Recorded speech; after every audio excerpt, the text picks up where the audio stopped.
Won for Benetton in 1986, and today he starts his McLaren from pole position ahead of Ayrton Senna. And we've got a bonus. Cameras on Berger's McLaren-Honda and Senna's. At last, Gerhard's car almost fits him, and the extra comfort and mental well-being's made a big difference to the amiable Austrian.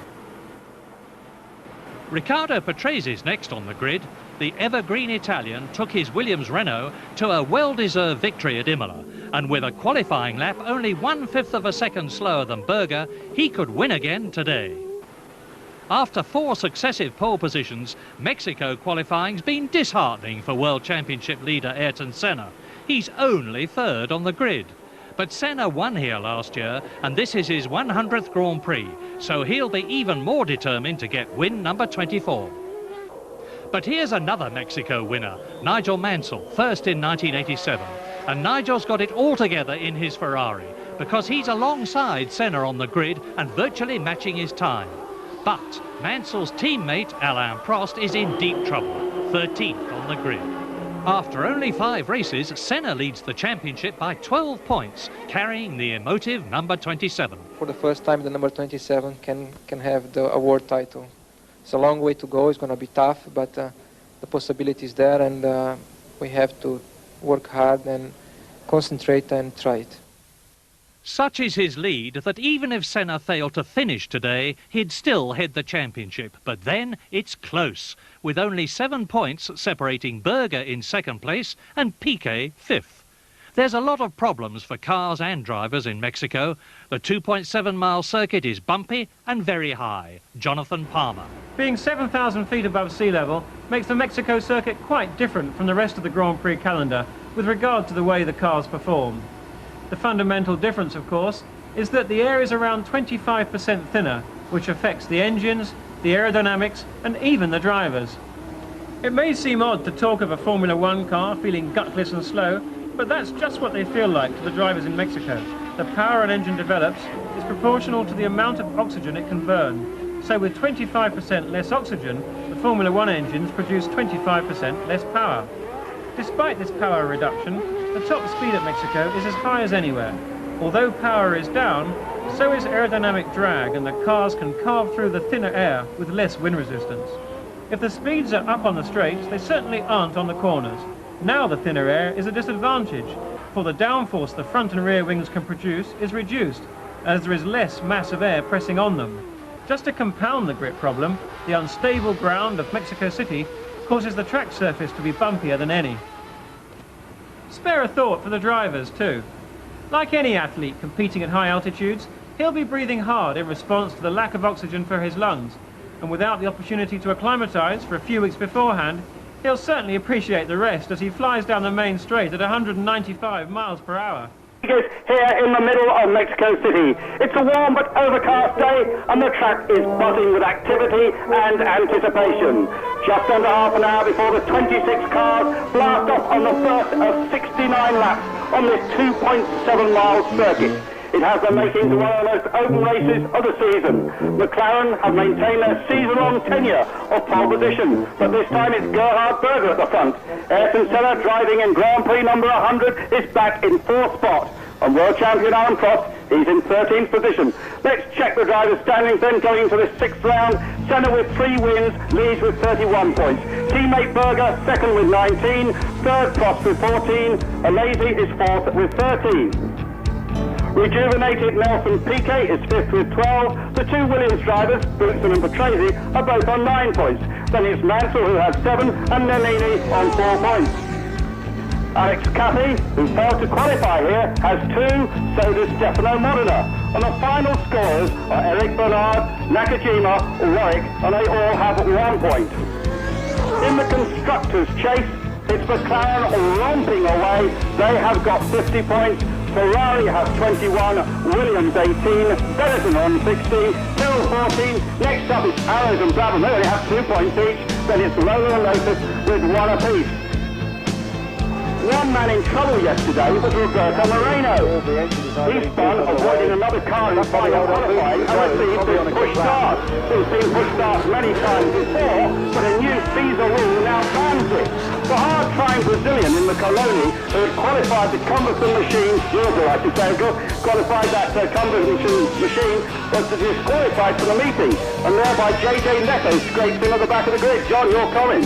Well, in this change in regulations to say it is illegal to push start a car in the on-time session or the qualifying session, to me is completely wrong. It doesn't affect anything that's going to happen in the race, and since these cars do not have on-board starters, what's the driver supposed to do?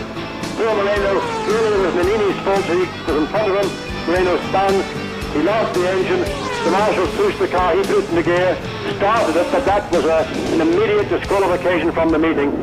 Great shame for Moreno.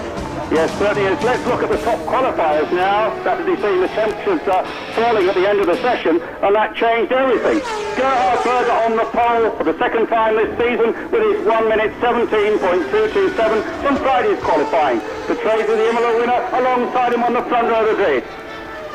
On row 2, Senna and Mansell. Mansell aggressive as ever. On row 3, it will be Thierry Boutsen and Jean Alesi after a spectacular, if untidy, lap. Martini starting 7th spot with Nelson Piquet 8th.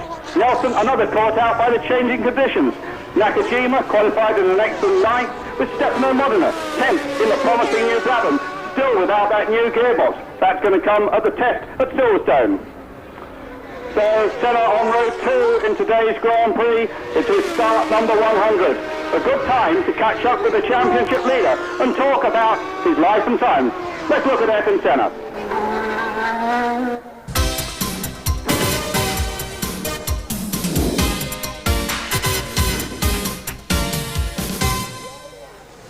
Ayrton, I don't know how good you are with statistics, but Mexico will be your 100th Grand Prix, we believe. Does that mean anything special to you, or is it just another race?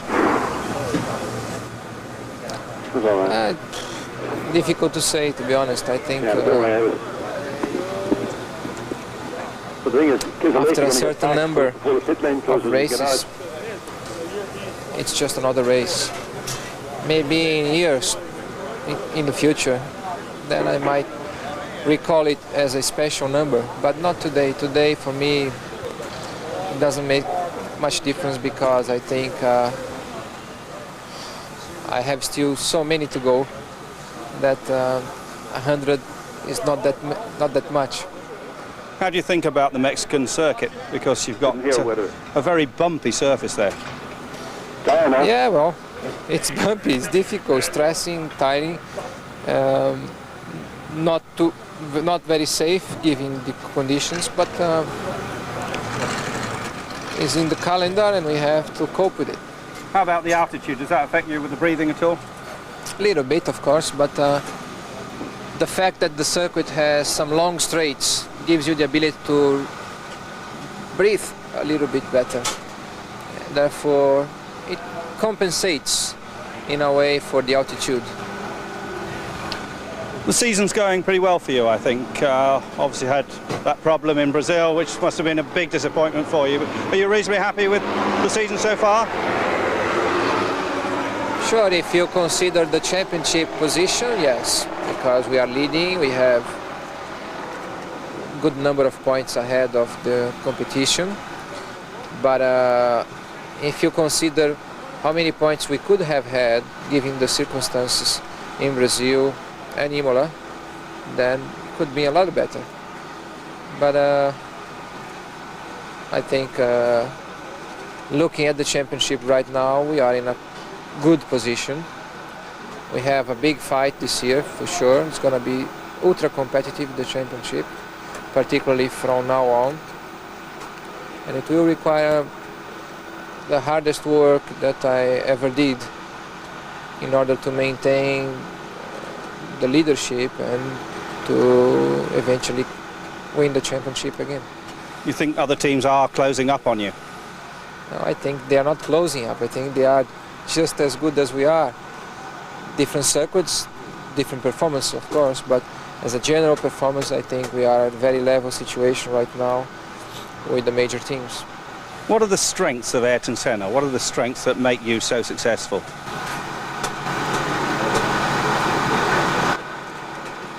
The belief that you can do.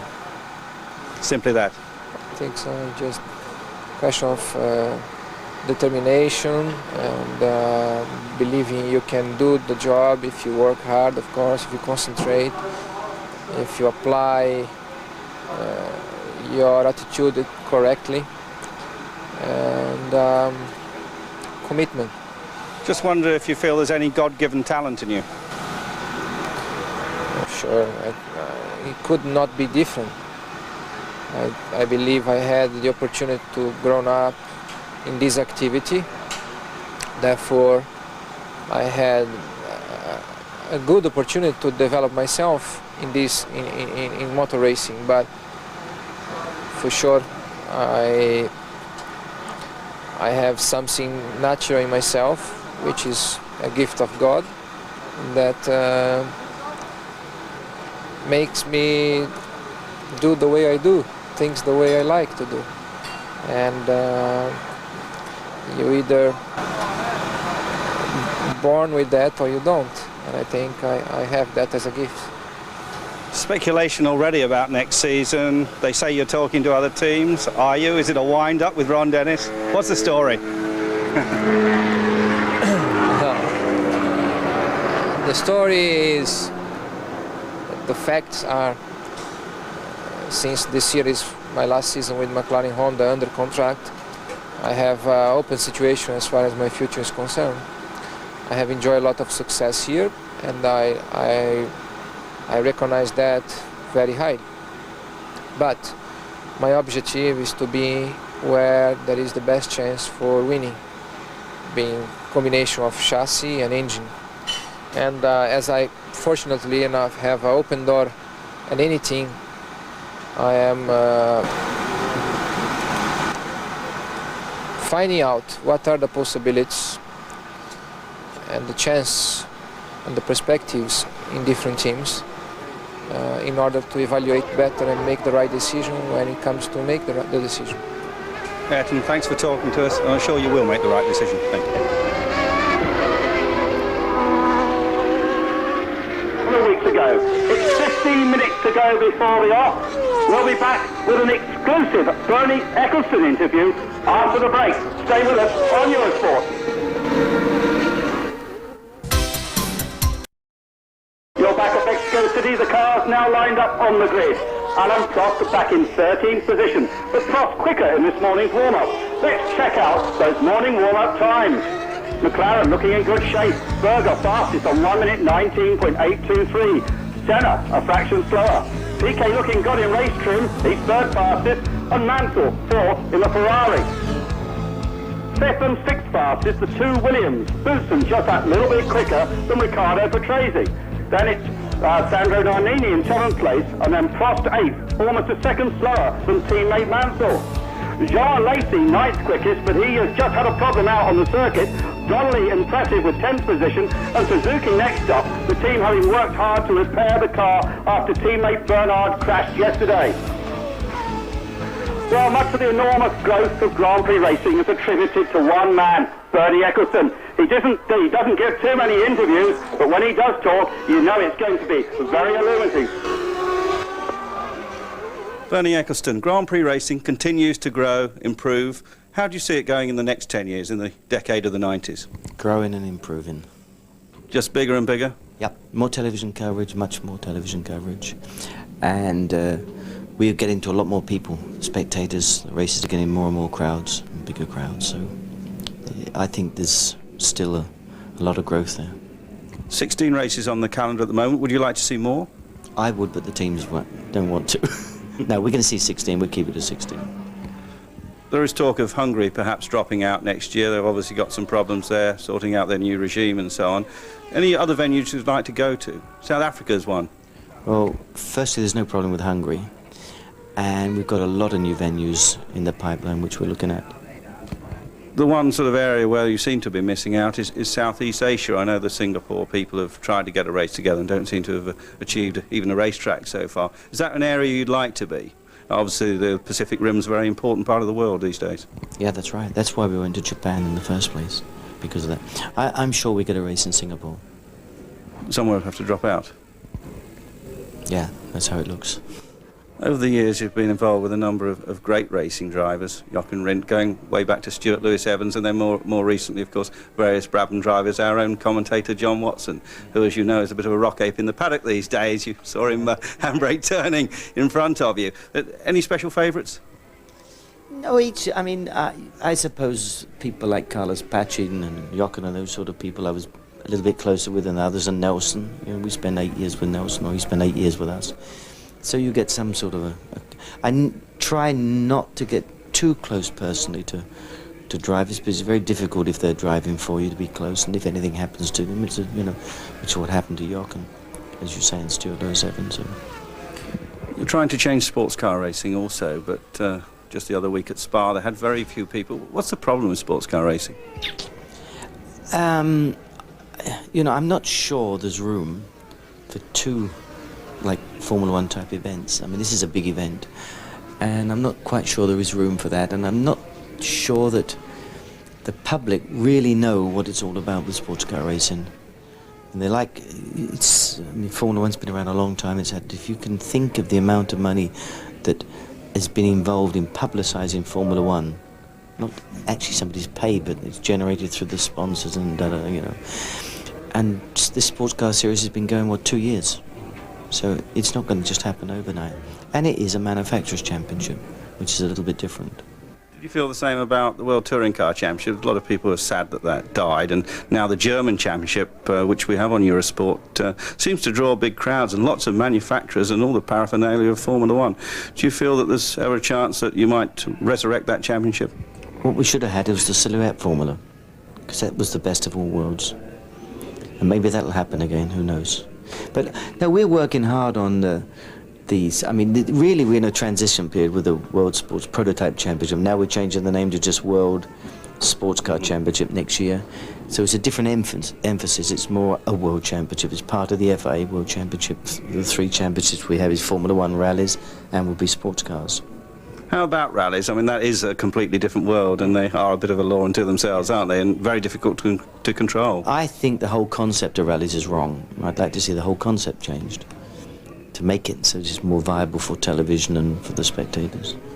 The purists would complain because they must be right, because hundreds of thousands of people or something go to the RAC rally or whatever. They walk 2 miles into a forest in the middle of the night. It's quite incredible, isn't it? Yeah. Bernie, thanks very much. One last question I'd like to ask you. In a lot of major sports, golf and so on, they do announce how much the winner gets, and you don't. Is that a particular reason, or just too complicated? Well, the amount of the prize money is such a small part of what they actually earn, and it's a tiny contribution towards a team's budget. Probably a team like McLaren is probably 3% of their budget, so it's not really worth talking about. You think it's irrelevant? Yeah, I don't think anybody cares. I mean, if I watch a golf match or watch football or whatever, I don't care what they win or what. What happens in football? What do they win in football? Who knows? Ronnie not in fact here this weekend, obviously working on a future deal. The start less than 10 minutes away now, so let's take a break. Then we'll return with our live flag-to-flag coverage. Stay tuned! While you're back at Mexico City, we've got a bit of an extra interview for you now. One of the most famous figures in Grand Prix racing, a backroom boy. It's Professor Sidney Watkins. Let's talk to him now. I suppose after I came out of the army in 1956, I started to take a medical interest in motor racing. And having been interested in motor cars all my life, because I grew up in a garage, it seemed to be a fairly sort of logical development that one of the cheap ways to get to motor racing was to be a medic as a doctor on one of the ambulances at one of the corners. So that's the way it started at Silverstone and subsequently Brands Hatch. And then I graduated through the medical hierarchy of motor racing and eventually ran some of the races as a sort of chief medical officer in England before I went to America in 1962. When I got there, I got more involved with Watkins Glen. And in particular with the American Grand Prix in Watkins Glen and the Can-Am series and the other formulas of racing that was going on. I came back to London in 1970 and the RAC asked me to join the panel of the RAC, the medical panel, as the neurosurgical opinion on that. And so for the next few years I helped organise a team of specialists for the British Grand Prix when we were using the Stanley Passion Wagon as the headquarters. And so that was the situation until 1978 when Bernie Ecclestone asked me to join FOCA as their medical advisor and to go to all the Grand Prix. I think you've sat at the end of the pit lane for every Grand Prix since, haven't you? Yes, I have. I've been fortunate. I haven't missed a race since the Swedish Grand Prix in June '78. How are you able to fit all this in, Sid, with obviously a very busy life as a professor at an important hospital? Well, of course, it helps to be sort of chief of the department so that one is able to do the organising. And we have, in fact, quite a large department of neurosurgery with 3 consultant neurosurgeons. So I organise, with their help and cooperation, the capability of being away for the Grand Prix weekends. It means I do 16 Grand Prix, a couple of weekends in Paris for the political meetings, and 17 weekends on call at the London Hospital. Doesn't leave many weekends for salmon fishing in Scotland, which is my, what should we say, principal folly in life. What sort of equipment do you have with you in the car? In the intervention cars, we have primary resuscitation kit. In other words, the ability to intubate the driver, put an endotracheal tube down if it was necessary, intravenous infusions to maintain the blood pressure, and the ability to ventilate the driver or keep his oxygen levels up. In other words, all the things you need to treat the primary accident, if necessary, in the car, if the driver is trapped, so that you can take your time about extricating him without adding to his injuries. And I suppose the only philosophy I'd like to express here is to say that I'm often, and doctors are often, accused of taking an awful long time to get the driver out of the car.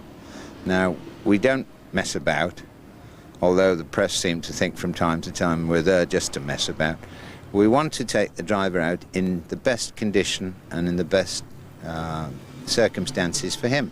And if that means taking 20 minutes or 40 minutes, then provided there's no risk of fire, we just work away gently, because now we can make sure that they're treated for shock, treated for pain, and maintained in the best condition while they are being taken out of the car. At Imola, we saw you rush up to Martini and attend to him, and he was a rather long time in the car. Why was that? Well, in his case, it was simple. He couldn't get his feet loose. So there wasn't any way he could be extricated until little work was done on the front of the car. And it was necessary, really, to take his boots off to get some space to work. His feet were absolutely trapped at the ankles.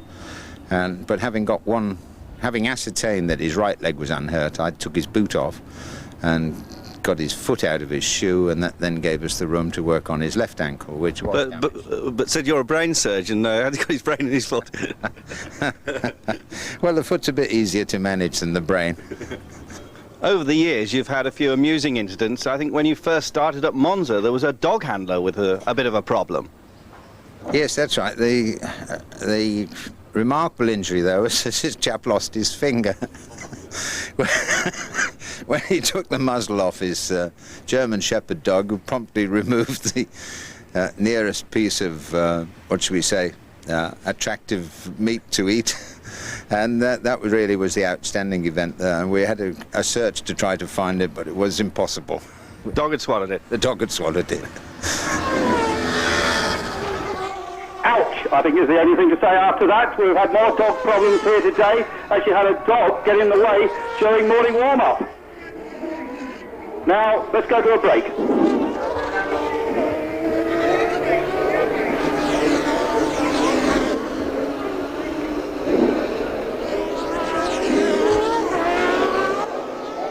Well, here you are at Mexico City. We had a few problems getting pictures to you, but now the satellite is working, and you see all the cars lined up on the grid. John, I know you've been enjoying this race meeting so far very much, haven't you? Yes, indeed. It looks like being one of the best races of the season. In fact, there are 3 teams in a very strong place, and McLaren, who have been traditionally at the front, are really having to work to retain their position. Yes, I think John Lacey, you were having a look out of our commentary box, and the problem for John Lacey is they go on the final warm-up lap now. John Lacey stopped out on the circuit, John. Do you know if he's got back?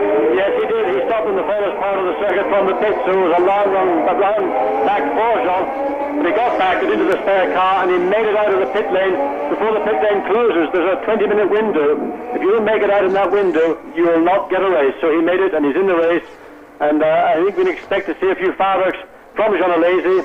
He's pretty quick out of the box, and that sprint down to this first corner is going to be exciting. It most certainly is. Tyres a critical factor here. Pirelli, we think, are going to see their runners make a stop.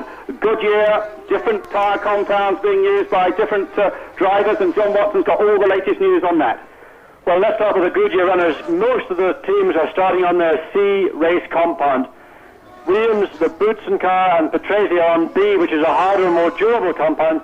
The reason is that their car tends to be slightly harder on the tyre, makes the tyre work harder. Therefore, they've gone for the more conservative route with the B compound. But of course, it isn't quite as competitive. But people, Goodyear are saying, well, we don't expect pit stops, but I'm quite sure that a number of drivers, particularly after the hard early laps, will use their tyres, maybe abuse their tyres. So we can expect, I think, to see a few Goodyear runners coming in, but the bulk of their cars are on the softer C compound. One odd setup is on the Lotus Lamborghinis of Derek Warwick and Martin Donnelly.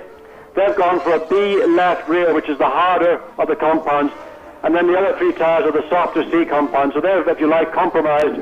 But being the C compound, I think the C will be the one for the race. Yes, Ayrton Senna led this race from start to finish last year. Senna driving in race number 100 here, would love to win it. Bit of fun and games in the paddock a couple of hours ago with a big cake. In fact, his Mexican team coordinator, Joe Ramirez, got a bit of that cake in his face at the end of it all. But happy times in the paddock. All right, well, before we go to the race, let's recap the starting grid. Right, well, surprise, surprise, Ayrton Senna's not on pole position. Instead, it's his teammate Gerhard Berger in the McLaren. Riccardo Patrese's on second spot in the Williams Renault. Ayrton Senna, third spot. Nigel Mansell in the Ferrari, fourth spot. Tahiri Boutsen, fifth in the Williams. And another good performance from Jean Alesi in the Tyrrell in sixth spot. And as you can notice, there's really only about 1 second separating the first six guys. Yeah, it's a pretty amazing grid, isn't it? I mean, the competition this year really has closed up remarkably. Which is terrific. Okay, thanks, Alan. So now let's settle back for this one. And then, of course, the big bikes that will follow. Here's your commentators, Murray Walker and James Hunt. Thank you, Daryl, and welcome Australia to Mexico City for round 6 of the World Championship here at the Hermanos Rodríguez circuit. It is very, very high, the circuit, some 7,000 feet. It is hot and muggy today. The smog is as thick as ever it is, and there in pole position on the right-hand side of your screen is Gerhard Berger's McLaren. On the left, Riccardo Patrese. It's a 69-lap race over this 4.42-kilometre course, and that means 305 kilometres in all for the race distance. Lap record is held by Prost, 1 minute 18.6. Pole position, Berger, 1 minute 17.2. Watch for the green. And that's it. They're away. And it's a fabulous start by Riccardo Patrese, who takes the lead into the first corner. Are they all going to get round okay? Patrese leads. It's Berger in second place. In third position, it's Senna. And now we're riding in midfield with Alboreto, Michele Alboreto in the arrows. And it gives you an idea of what this circuit is like. Yes, very, very exciting circuit to drive on. It's got an exciting series of fast, twisty S-bends, demanding for the drivers, and then, of course, the famous Peralta corner going onto the straight. Now, the field streaming away, back with Alboreto, who is well down the grid, and you get an idea of just how crowded it is on the first lap. You saw particularly at the first corner, cars coming round him on either side. And here's the leader, Patrese, still in the lead of the race. Two McLarens right behind him, Berger followed by Senna. Back with Alboreto now through the long series of twisting S-bends.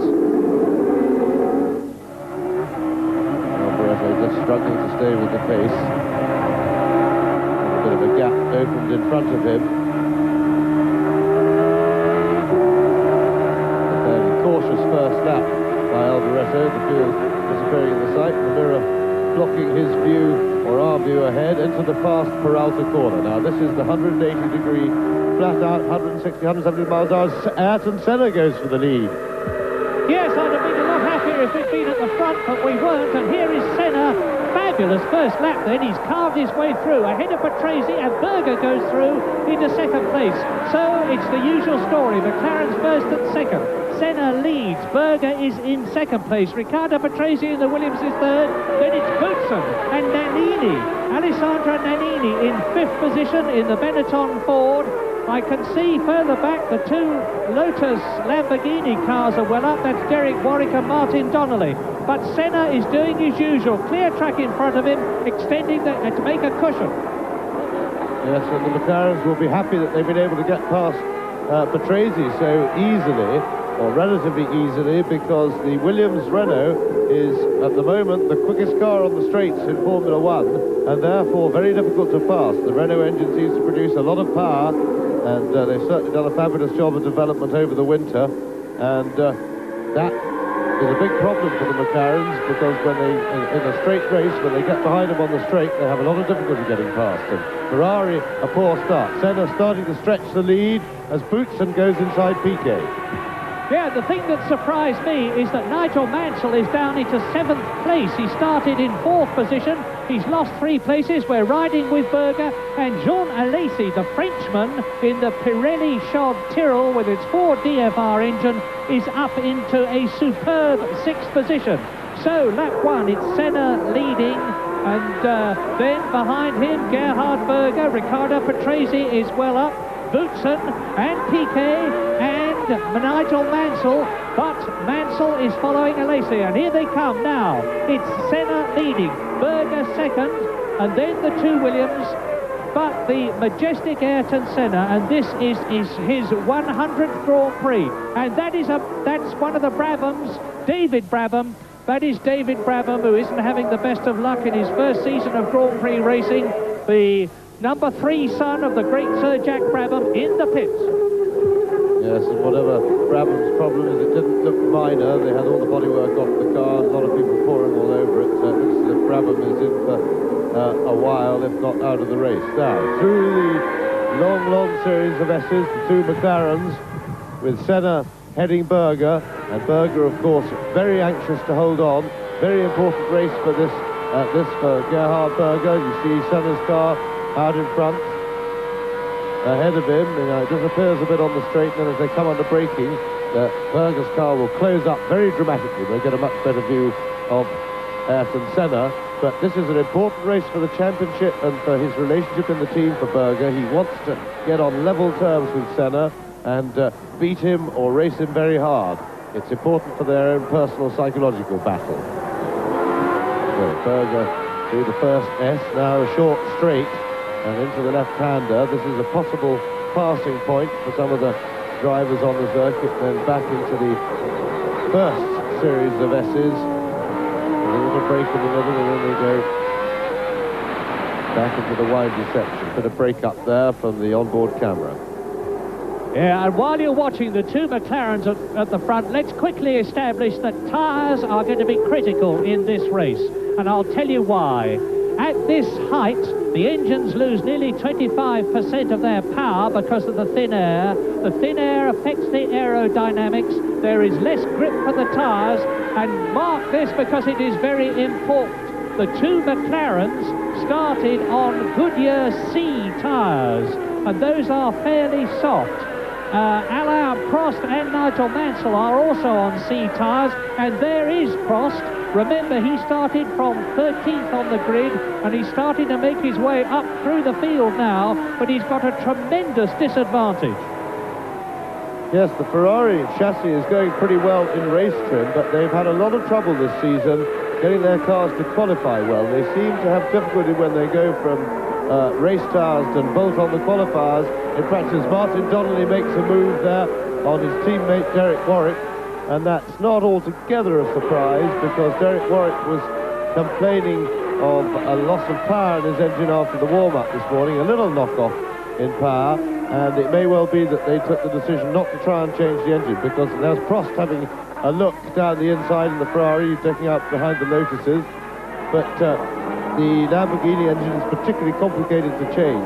Nigel Mansell, now he made a poor start really from the second row by his standards, and he's going to have to be patient in this race. But Ferrari struggle when they get the qualifiers on. Prost way down in 13th place on the grid, but undoubtedly competitive in race trim. Problem with that is when you've got two McLarens qualifying up front, by the time you fight your way through the field, if you're going to do that, they're long gone into the distance, and the gap can very often be too big to make up. Race order then, it's Ayrton Senna leading his teammate Gerhard Berger. In third position it is Thierry Boutsen. In fourth place it is Nelson Piquet. Fifth, and there he was Riccardo Patrese, followed by Alesi, who is in sixth position. Nigel Mansell is seventh, and here is the battle. Well, there was the battle, and here it is again. There's the confirmation. Alesi and Mansell going through. Mansell in seventh position, fighting his way back. And race order then, Senna, Berger, Piquet, Boutsen, Patrese and Alesi, and that is after 5 laps. It's a 69-lap race. Nigel Mansell's got it all to do. Alesi is using Pirelli tyres. Mansell is using Goodyear.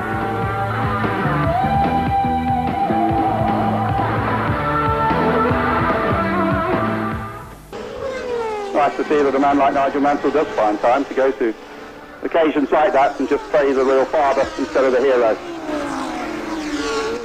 Well, I think right now his mind will not be in sack racing. 2 days of sack racing, will be in Jean Alesi ahead of him, and Mansell will be very keen to...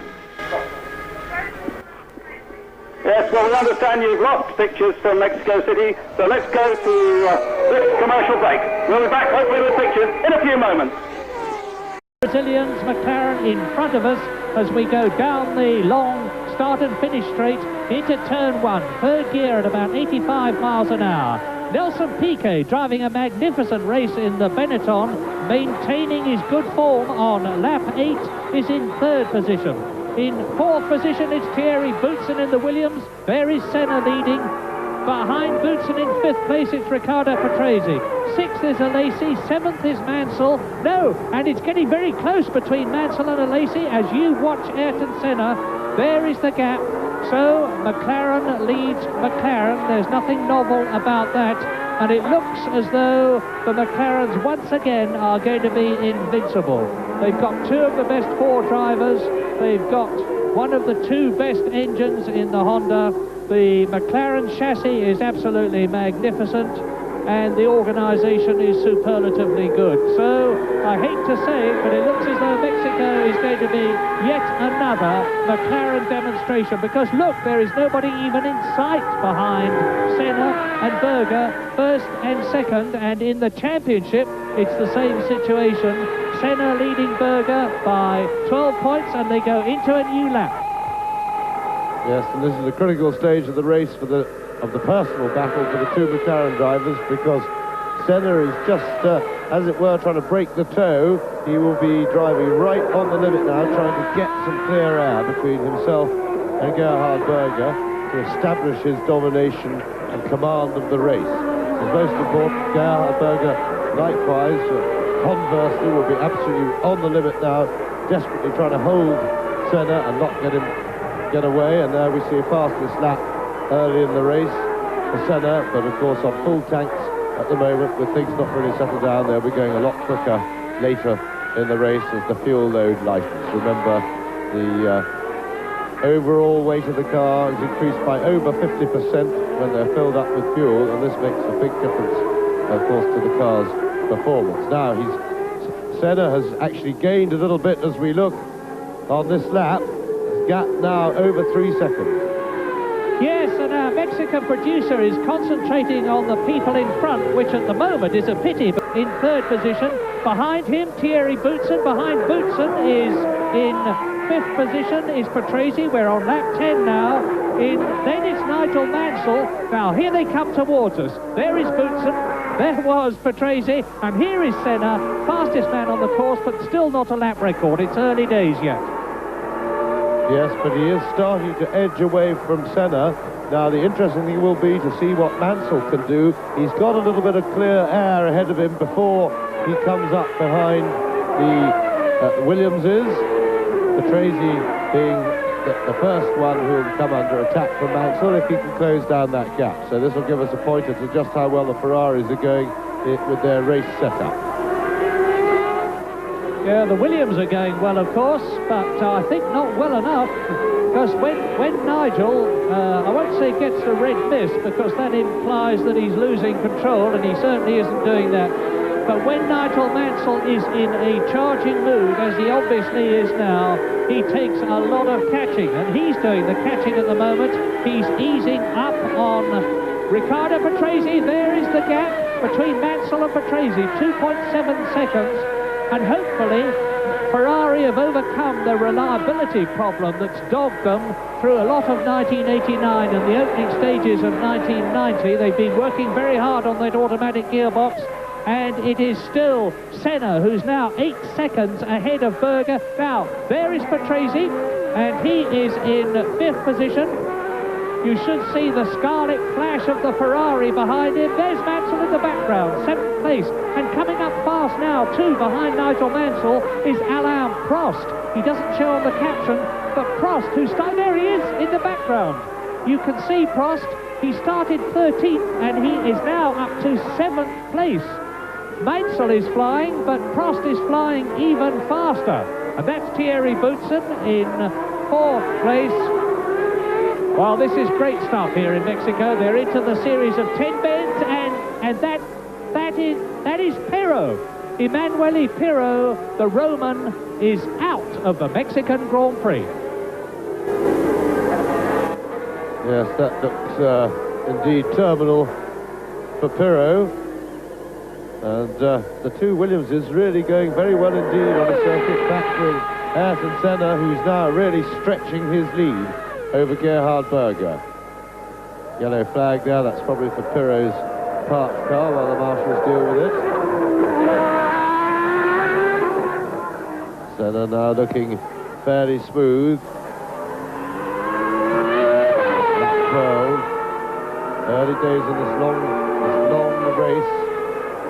Very hot. Berger now dropping back quite noticeably from Ayrton Senna. Almost, because he was holding him so well at the beginning of that, almost as if he maybe has a problem.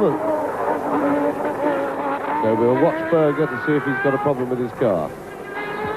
Well, at the moment, the man who hasn't got a problem with his car is Alain Prost, because again, you haven't seen it, but Prost, like Mansell, has passed Alesi. And the world champion Frenchman, as you watch the world champion of 1988, Ayrton Senna, Prost is up to 7th position in the Ferrari, really going for it. Fastest lap so far is Ayrton Senna, 1 minute 20.2, and that is quite a lot slower than the lap record of 1:18.6, but they've still got a comparatively heavy fuel load, completing the lap. And we're watching, James and I, and you are watching very carefully the tyres. Don't forget, tyres are a problem because of the thinness of the air. You just saw Piquet coming round, still holding a good 3rd position. Yes, and catching Senna. Now that we have an incident here. That's Nakajima's Tyrrell and one of the Lolas, and that's Suzuki. So the two Japanese drivers have obviously argued over the same little bit of track by the look of it.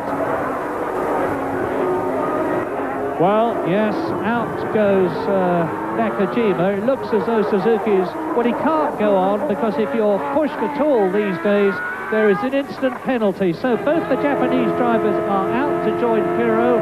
We're riding again with Michele Alboreto, who I fear is at the end of his racing career.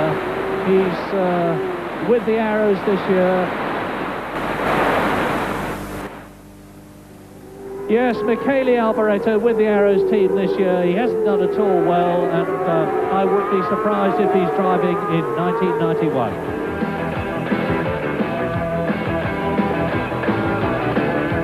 There is sensational news. You look at the leader, Ayrton Senna, but now in 2nd place is Nelson Piquet. There's Pirro walking in. because Berger has gone into the pits, and now in third position it is Boutsen. Fourth in the Williams is Patrese. Fifth is Nigel Mansell.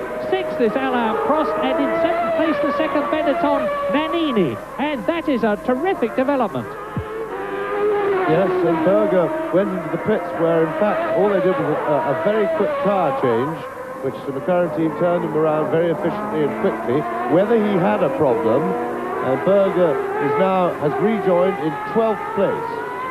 But whether he had another problem or not, we don't know. He may well have reported a problem to the pits, gone in to have a look. They could have taken the decision that there wasn't time to attack it, just given him a new set of tyres and sent him on his way. Or it may well be that he cooked his tyres early in the race. We will watch his lap times now, and we should be able to report whether it was just a tyre problem. If he gets back up to full and proper racing speed, we can assume it was only tyres. If he still struggles, then we will know that he had other problems. So Nannini now leading Alesi. And Nannini is in 7th place. Alesi therefore is 8th, and right behind them you'll see the two Lotus cars, hopefully.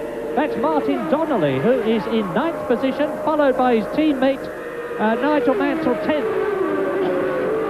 Sorry, what am I saying? It's Derek Warwick, because there was Mansell, and here is Nelson Piquet in 3rd position. And look at this, Piquet is in 3rd position, then there is Boutsen 4th, then there is Patrese 5th, then there is Nigel Mansell in 6th position, and Prost right behind him. So it's tremendously close at the front. There's Berger, 2nd position. Gerhard Berger is now some 13 seconds behind Ayrton Senna, who is demonstrating that when the conditions are good and the car is good, he's virtually unbeatable. Because Berger, having had his tyre stop, of course, is well down now. As James said earlier on, he's in 12th position, number 28. And here is Boutsen, followed by Patrese, with Nigel Mansell right up his exhaust pipe, and Prost gaining on Mansell, who is in 5th position. So it is leading Senna, 2nd Piquet, 3rd Boutsen, 4th Patrese, 5th Mansell, there he is, 6th Prost. It's developing into a great Mexican Grand Prix. It is indeed, because the two Ferraris are now as quick, if not quicker, than anybody else on the circuit when they get clear air. Alain Prost running up to catch Mansell is nothing quicker than anybody else, including Senna. And it may yet be that we're going to have a motor race. The big worry for the Ferrari drivers is getting past the Williamses is going to be no easy feat, to say nothing of Piquet's Benetton ahead of that, because the Williamses are particularly quick on the straight here, and their chassis is extremely good as well. In fact, I think probably that the Williams is currently the best chassis engine combination in Formula One.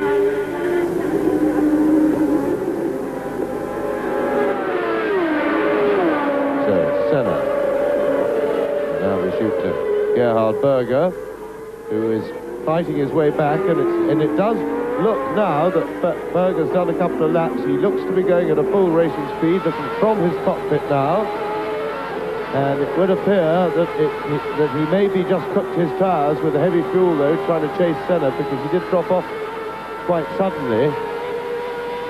And I would guess, but we'll be sure of that in a couple more laps, I would guess that Berger's only problem was that he cooked his tyres. He should be all right now. As we look at Mansell, harrying the two Williams Renaults, and Prost right behind Mansell. Yes, great stuff, and we're on quarter distance now, and it looks as though it's getting better all the time. And my goodness, hats off to Alain Prost, up from 13th to his position now, which is 6th. He's on the leaderboard, he's in the points.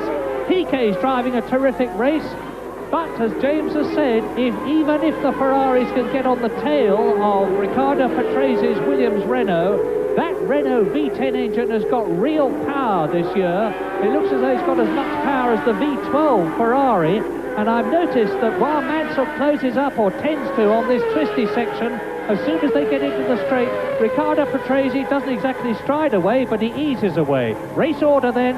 Senna leading Piquet by 13 seconds. Then the two Williams of Boutsen and Patrese.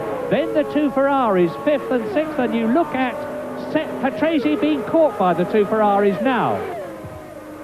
Yes, and even with the benefit of the toe, the hole in the air made by the Williams Renault, Mansell can't pull him in at all on the straight, and that doesn't mean that they got as much power as the Ferrari. That means they've got considerably more, noticeably more power. And what's more, when we see them in comparison with the McLaren-Hondas, they are also better on a straight line than the McLaren-Honda. So I would think that Renault currently has the most powerful engine. Now, Prost having a look down the inside of Mansell, but Mansell doesn't want to know. He's mounting his own challenge. It does, of course, make the Williams Renaults very difficult to pass. However, news isn't too bad for Ferrari. I understand that they've got a new development engine that should be racing pretty shortly, and certainly Alain Prost is very hopeful that that will solve their power problems. The chassis is good. They're not fully competitive in the engine department, but they expect to be within the next couple of races. But the news isn't very good for the Ferrari designer, Monsieur Enrico Scalabroni, who is rumoured to be on his way out in order to make way for Steve Nichols, who joined Ferrari from McLaren this year to produce an even better Ferrari. I don't suppose Mansell's too worried about the one he's got. Look at the way he's harrying Riccardo Patrese, the most experienced Grand Prix driver of all, Patrese, because he is on, I think, his 197th Grand Prix. And now it is still Senna. Don't forget, he's out front by 13 seconds. Piquet is still in second position. Then still the two Williams of Boutsen and Patrese that you're just looking at. But coming up behind the Ferraris, and there he is Alessandro Nannini in 7th place, chased by Jean Alesi in 8th position. And it is still very close indeed. Senna is not showing signs of getting near these people to lap them. Senna, Berger, Piquet, Boutsen, Patrese, Mansell e Prost, quarteto muito próximo. E depois, a alguns metros, Nannini e Alesi.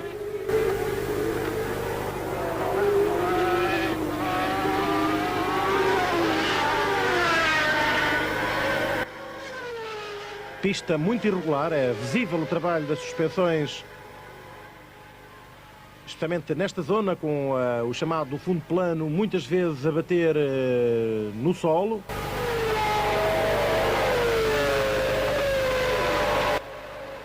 E mais uma hipótese para Nigel Mansell se aproximar de Patrese e tentar a ultrapassagem. Patrese já a defender-se, a ir pelo meio da pista. Agora a vir buscar a trajetória do lado esquerdo. Ele faz um zigue-zague à frente de Mansell. Zigue-zagueia e já não deu. A direita ao fundo da reta da meta, que é feita em sexta, e depois uma redução para segunda, para aquela direita. Senna, Piquet, Boutsen, Patrese, Mansell e Prost. Falta Berger na classificação. Que não vimos, de facto. Não percebemos, de facto. Algo se passou com Gerhard Berger.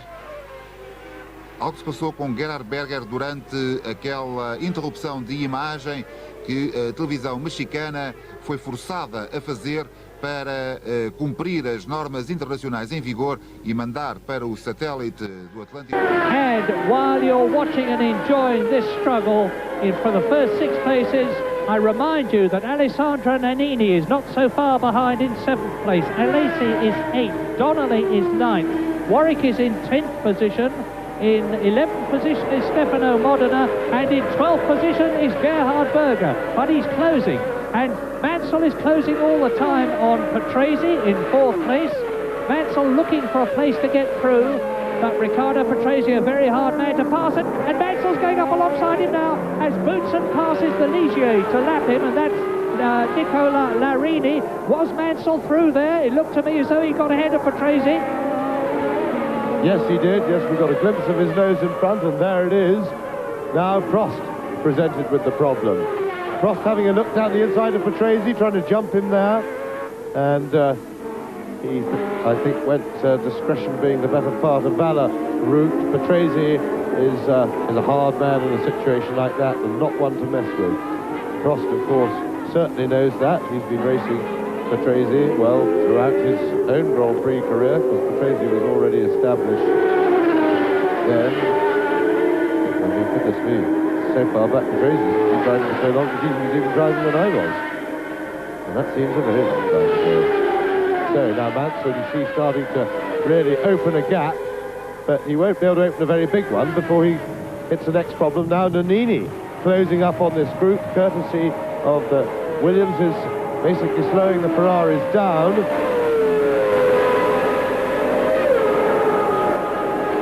And Mansell, of course, has got to catch Boutsen, and will then have the same problem again with the very quick Williams Renault.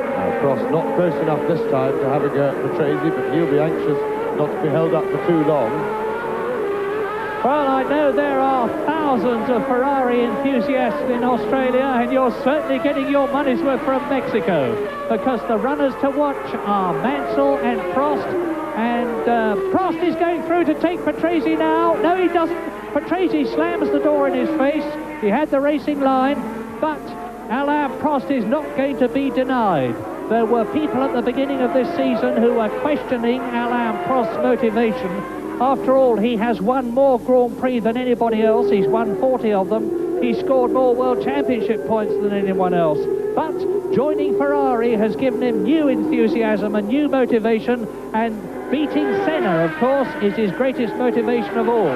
Not that he looks very likely to do that today, because he's down in 6th position, but it's something for him to go for, and he's going for Patrese now. Those acrimonious circumstances, he had joining a new team as well, with he really had every bit of motivation, as he shows there, and certainly he's answered anybody who did question that. Well, that was Mansell just going through, and Prost alongside Patrese there.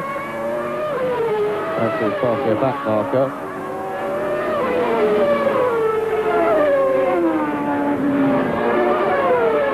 Mansell chasing down Boutsen, and if anything, Boutsen's getting away from Patrese a bit, so, and I think Patrese is slowing down. He may be in a bit of tyre problem or something like that, but certainly Prost is having to watch that gap open up ahead of him as Patrese holds him up. And let us not forget Nelson Piquet, who is still there in 2nd place, some 17 seconds behind race leader Ayrton Senna on lap 25, with in 3rd position. There is the battle. Nigel Mansell coming up with a wet sail, but it's still Boutsen there in 3rd position. Mansell is 4th. Patrese that you're looking at is 5th. Prost right behind him in 6th position. Then Nannini and Alesi, followed in 9th and 10th places by Warwick, Donnelly and Warwick. And up into 11th place now, starting to make his way through the field, is Berger, and that's Boutsen being passed by Mansell. Nigel Mansell, fantastic. Nigel Mansell goes up on lap 25 into 3rd position. So now he's just got Piquet and Senna. Can he do it? Well, that was fine driving by Mansell to get round on the outside, but really I thought very weak driving by Boutsen, who tried to cover the inside, defended the corner, and then really didn't go into the corner with any commitment at all, because he could easily have just held his braking alongside Mansell, thereby pushing Mansell out without doing anything dangerous, and really that was a weak way to give away a place. But I'm quite sure Mansell will be very happy about it. And there we see Patrese, Prost still struggling behind him, and that the hold up by Patrese has brought Nannini up to challenge, with Alesi not far away. Alesi chasing Nannini, so we've really got a race on the go here. Prost must be beginning to feel pressure to get past the Williams as soon as he possibly can. Mansell now pulling away from Thierry Boutsen, and quite clearly the Ferraris are going very, very well in race trim. Quickest cars on the circuit when they're on their own, but with all this traffic, Senna's too, and Mansell ducks him. He died inside Patrese, and Mansell's through. Sorry, Prost. Prost goes inside Patrese, I beg your pardon. And at last, Alain Prost can resume his chase of the leaders. What a fabulous Mexican Grand Prix this is. And the race order now on lap 26 is Ayrton Senna leading by 16 seconds. Nelson Piquet second. Mansell is catching Piquet. He's less than 2 seconds behind him in third position. Fourth is Thierry Boutsen, being caught by number 1, world champion Alain Prost, that you are looking at in the Ferrari. Down to 6th position goes Riccardo Patrese, who is being caught by Alessandro Nannini. 7th. 8th is Alesi. 9th is Donnelly. 10th is Warwick. 11th, and catching them is Gerhard Berger. And there's Griard, who's being passed by Prost now. So Olivier Griard, the Frenchman in the Osella, who's had to pre-qualify, of course, has been lapped now by the flying Alain Prost. And the fastest lap that we have so far is now Nigel Mansell, has gone round in 1 minute 19.6. He's the fastest man on the circuit. We're on lap 26, and Nannini is up with Patrese. Yes, and there's lots of trading of fastest laps at the moment as the fuel load comes down. But at the end of the day, it looks as if we've got a very competitive lappery from the Ferraris. Berger has got going again, I can report properly. So it looks as if his problem was only cooking that first set of tyres, a problem that one wouldn't expect to reappear having done some 10 or 15 laps with the heaviest part of the fuel load over with, putting on a fresh set. That should be safe. And Berger is now beginning to charge through the field from well down, from 12th place where he rejoined after his pit stop. The trip to Mexico has been worth it for all of us. McLaren leads, Benetton in 2nd place. In 3rd position, a Ferrari. In 4th position, a Williams. In 5th position, a Ferrari. In 6th position, a Williams. And in 7th place, and gaining, there he is, Alessandro Nannini in the Benetton. So both the Benettons are in the first 7. Both the Williams are in the first 7. Only one of the McLarens is in the first 7. And look at this, that is Boutsen and behind him is Mansell. So there is Riccardo Patrese. We're on lap 27 now. And there's Riccardo Patrese, 6th position. Yes, Sandro Nannini was attacking the Williams heavily from behind. Patrese gets a little bit of a breather. And one of the Ligiers to defend his rear. And Nannini's through, though. Didn't get much of a breather. Nannini will be getting back on his tail.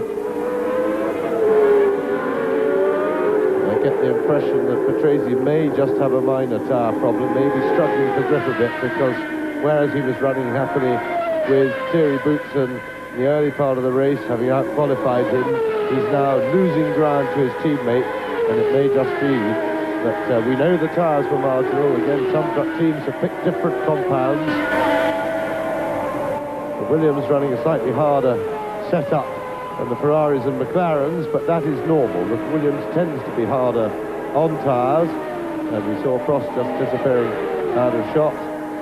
Ahead now, rejoin Gerhard Berger, who is in 10th place now and fighting his way back through the field. And a long straight, Berger getting a toe. And he's chasing a Lazy. Will he get up behind Lazy? No, sorry, it was one of the Lotuses.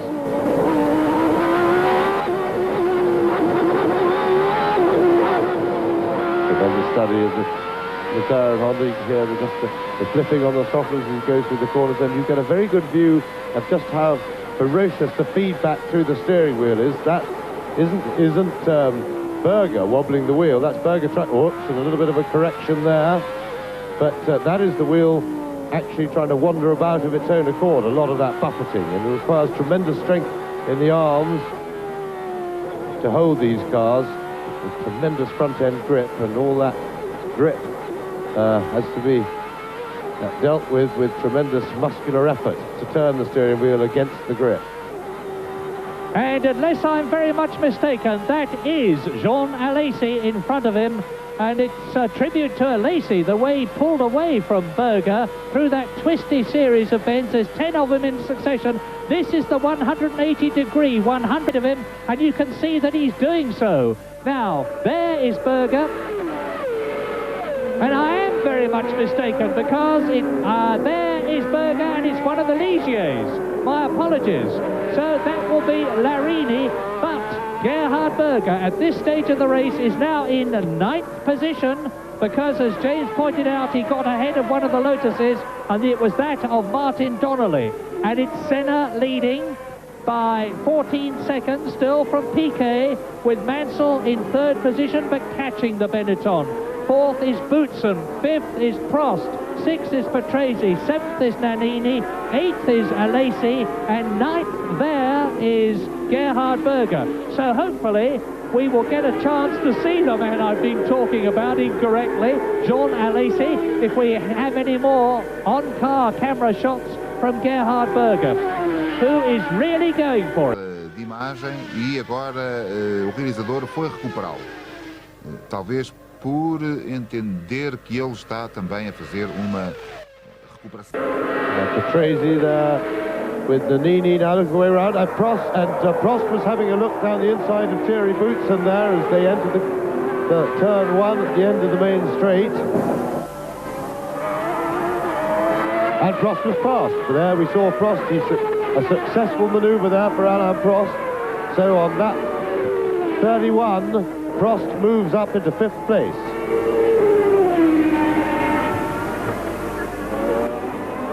That's Patrese, still struggling to hold on to his position, with Nannini starting to hound him. So Alesi in the background there, and Berger is chasing Alesi.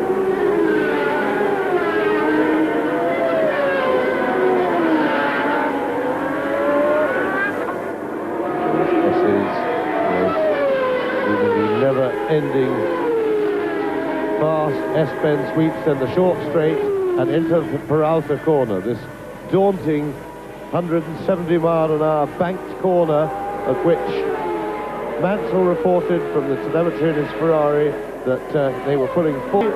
Nannini at last got the jump, got the toe on the straight, braked him into turn 1, and I think Patrese is struggling, and there we see Alesi in the background just coming into shot.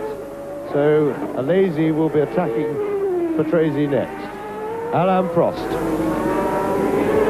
Yeah, and while you watch Prost, who is in 4th position, behind Boutsen there, what's interesting me is why it was that Berger went in for tyres so early, whereas Senna seems to be staying out in front with no problems at all, because the gap between Senna in the lead and Piquet in 2nd place is still 15 seconds, with Nigel Mansell 3rd, Prost 4th, Boutsen 5th, and Nannini up to 6th ahead of Patrese. Yes, there is a simple explanation for that, Barry, and it is this, that the tyres are very critical and on temperature, and if you take them past the critical point, you hit a point of no return, and the temperature and slip that you put into the tyre. Now, it would appear when they're marginal, what's happened is that Senna was in the front of the race, was able to drive at very much the speed he wanted to, and look after his tyres, no doubt, a little bit. And Berger was fighting to keep up. We know he's got a ragged driving style anyway. He's very hard on the tyres, very hard on the car, as Prost tried to nip by there, but and in fact the Manitron moves over the Onyx and lets him go. But and of course the car at the start of a Grand Prix, at its far and away its worst, because for a tyre situation, because the more rubber there is on the tyre, the more heat they retain, and therefore the more heat that builds up. Combine that with the fact that the car is over 50% heavier than when it's going to finish the race, with the fuel enormous, some 50 gallons of fuel on board. And this, of course, means the tyres have far and away their biggest fashion right at the start of the race. And if you take them past a certain limit of temperature and abrasion, then the tyres go off and they never recover. And I think that's probably what happened to Berger, whereas the other front runners were able to survive. As we ride with Berger, who is closing down on Alesi. Yes, lap 33. I think it really is Jean Alesi this time. It's a bit difficult to identify some of them through Berger's onboard camera, but it looks to me like the Frenchman's style and the Frenchman's car. So watch this as the Tyrrell gets ever closer and Berger darts through. Gerhard Berger passes Jean Alesi, and that therefore has taken him up to 8th position. Berger up to 8th position. No, still wasn't Alesi. It's very difficult, as Murray says, to identify the back view of a car through the onboard camera. But Berger, that was a back marker. Berger still chasing.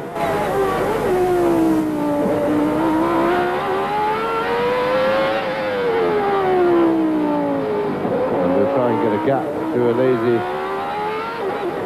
in just a moment. But Berger seems to be going perfectly well now. He's lapping as quickly as the front runners now, so we have to assume that all he did was took his tyres and the fresh set has done the trick, because he now seems to be running perfectly well.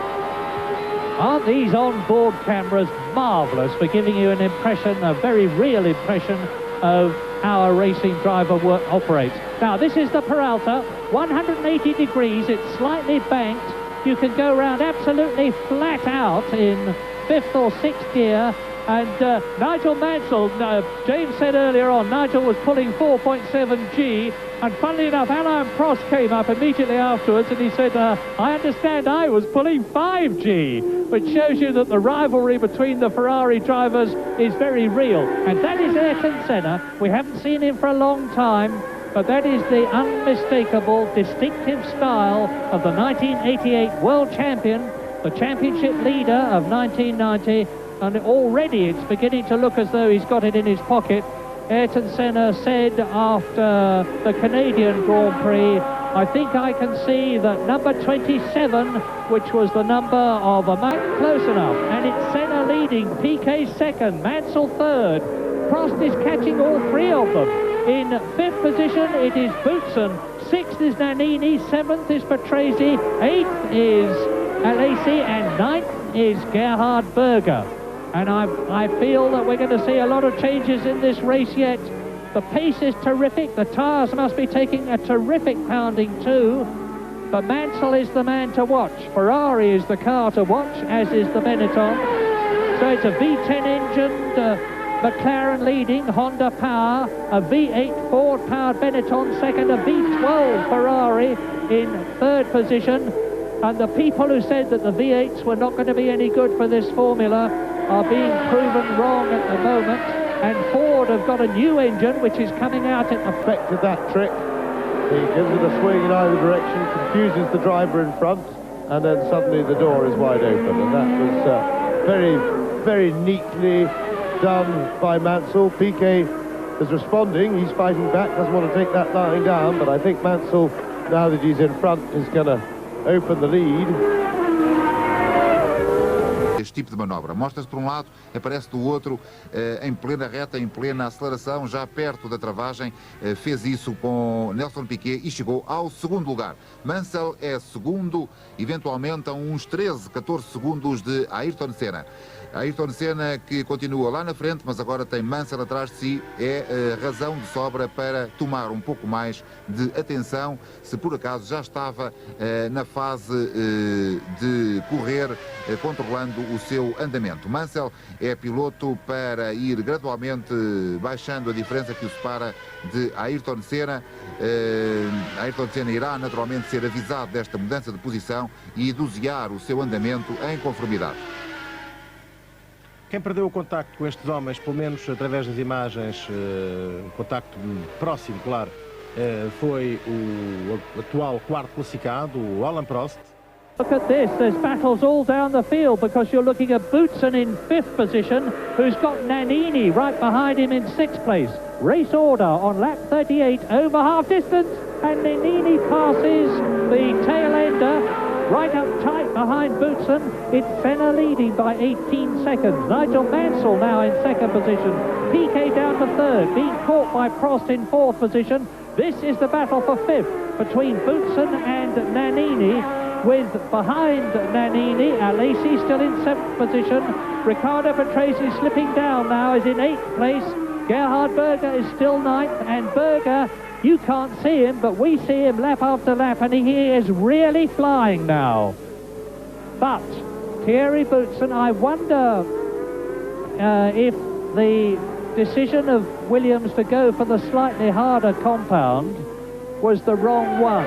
I'm just trying to I'm just trying to remember what the compound that Nannini and well, they've got C's.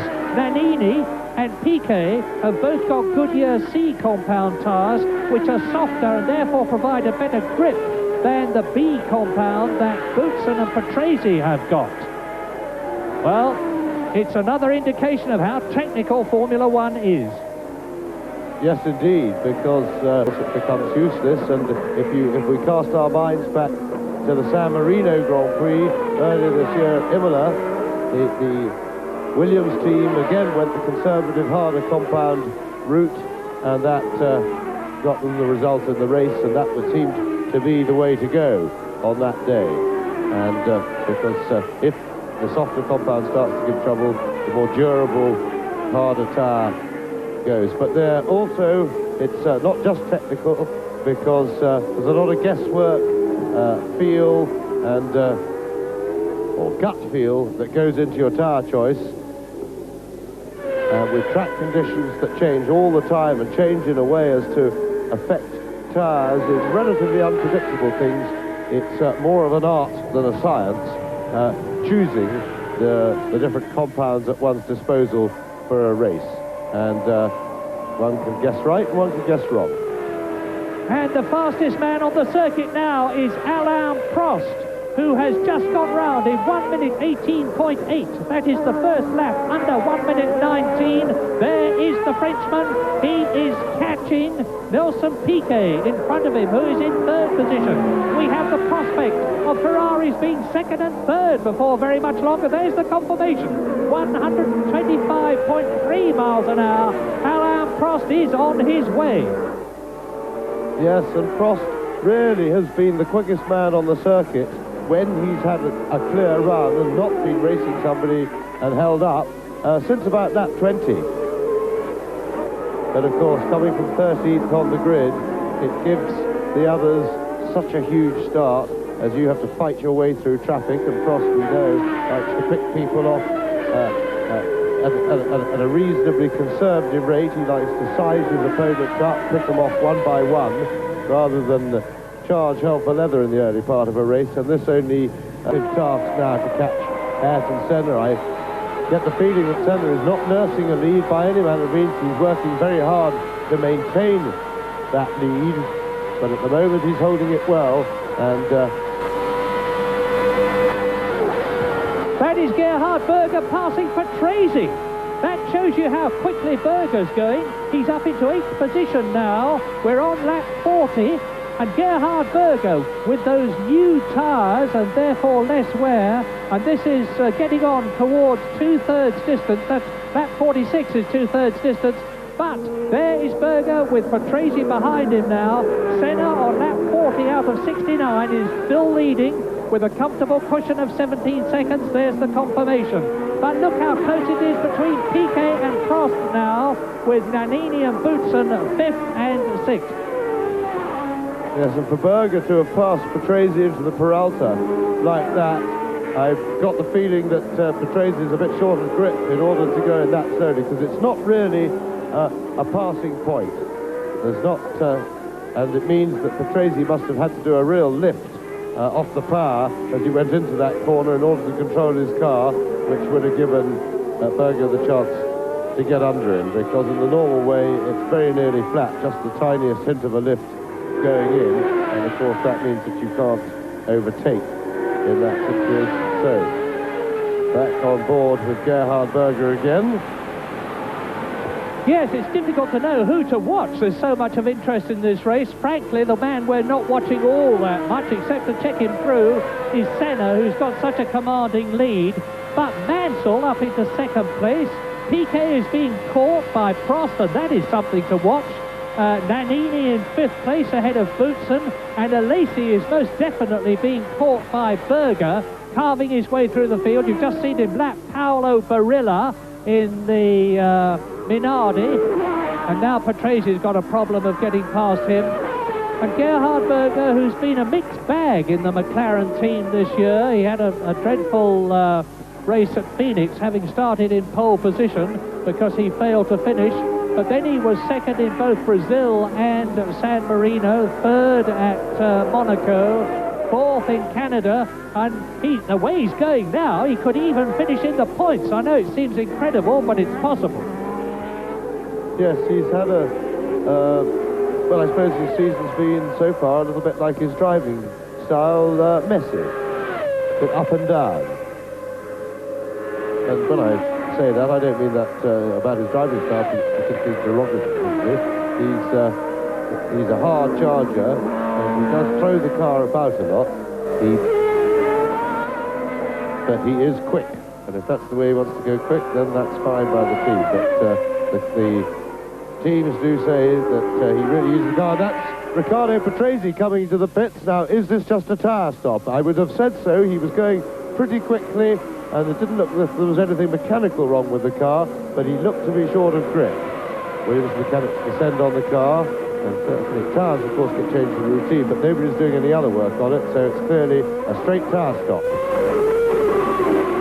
And as Patrese goes out, I'll tell you this, the fastest man on the track here in Mexico is Alain Prost. You probably saw the shot where Mansell has got Prost within sight of us as the two of them go through. This is lap 42 now. Patrese has been into the pits, got a new set of Goodyears and out again. And the race order is still Senna with that comfortable 18-second cushion ahead of Mansell.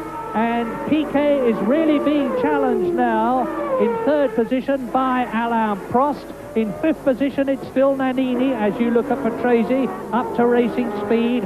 6th position, Boutsen. 7th and 8th, and very close, are Alesi and Berger. And 9th now is Donnelly. 10th is Derek Warwick. Down to 11th, the man you're looking at, Riccardo Patrese.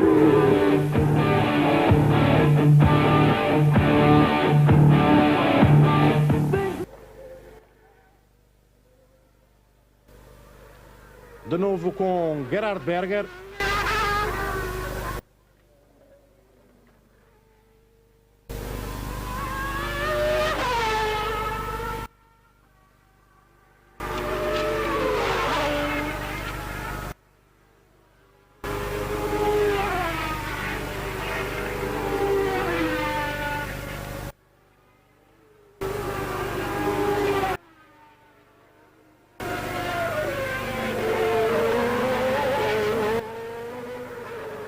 Ayrton Senna, líder da corrida desde o final da primeira volta. Ele já se desenvencilhou de Stefan Modena, já está atrás de Patrese. Se ultrapassar Patrese ficará com menos uma volta.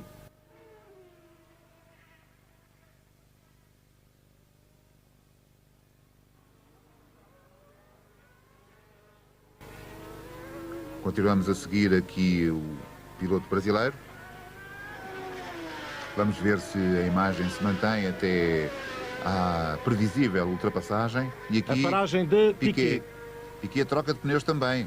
Há, portanto, previsão de que, pelo menos, alguns dos pilotos da frente... You'll be wondering in Australia what's happened to David Brabham, and I'm sorry to tell you that he is out of the race. He came into the pits a long time ago and has had to withdraw. But he's now the youngest man in Grand Prix racing. He's got plenty of time ahead of him, and he's certainly showing that he's a chip off the old block. And Nelson Piquet then down. And so the race order now on lap 44 is Senna with a slightly reduced lead, actually, 16 seconds ahead of Mansell. Prost in 3rd position, so Ferrari 2nd and 3rd. McLaren leads. Benetton in 4th position. That is Alessandro Nannini. In 5th position, it's Boutsen. 6th position is Piquet. And then we've got Alesi and Berger. And Berger still hasn't got past the Frenchman. We're coming up to 2/3 distance. in this fascinating race where the fortunes have ebbed and flowed and changed all the way through the race. And there are the two Lotuses in the lead. That one was Donnelly, 9th position. Warwick is in 10th place. Here is Berger, who is now 7th, ahead of Nelson Piquet. So Gerhard Berger is keeping up the pressure. Look at him. You're riding with Berger now. This is Senna. Got Senna's helmet. It's difficult with the two McLarens. The cockpits look the same, so we can see their helmets. And Senna lost a little bit of his lead to Mansell, and that was probably traffic. Of course, the gaps jump up and down a bit, but Prost in 3rd place is now charging hard, trying to close down Mansell's lead on him, and Senna diving inside the back marker, who gave him the space.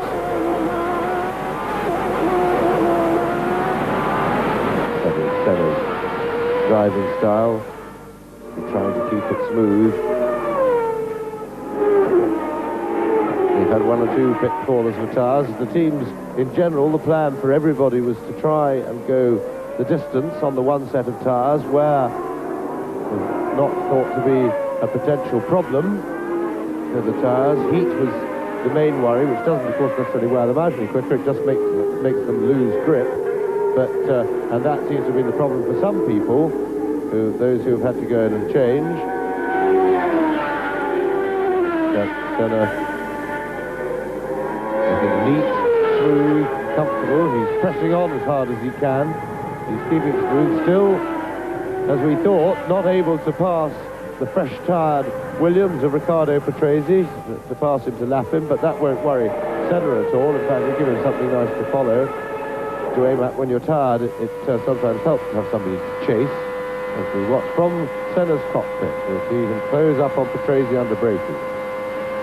Now, I do not want to appear to be alarmist, and I've said this sort of thing before and been proved to be wrong, but Senna is either, as he has before, driving a very, very canny race and not going any faster than he has to, or something might be amiss, because I have noticed that Senna's lead has come down by 7 seconds.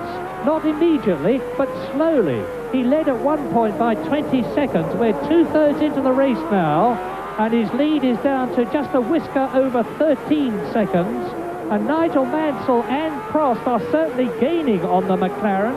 So Mansell 2nd, Prost 3rd, Nannini is 4th, Boutsen is in 5th position, Alesi is 6th, and Berger is 7th and gaining. Yes, I think most of that loss of the gap was to do with traffic. Remember, the man in the lead tends to alert the other people who don't necessarily see him coming as he comes up to lap them, but he alerts the people that they're now being lapped, and they tend to look out better for the people in 2nd, 3rd and 4th places coming up behind, because the back markers are then forewarned and forearmed.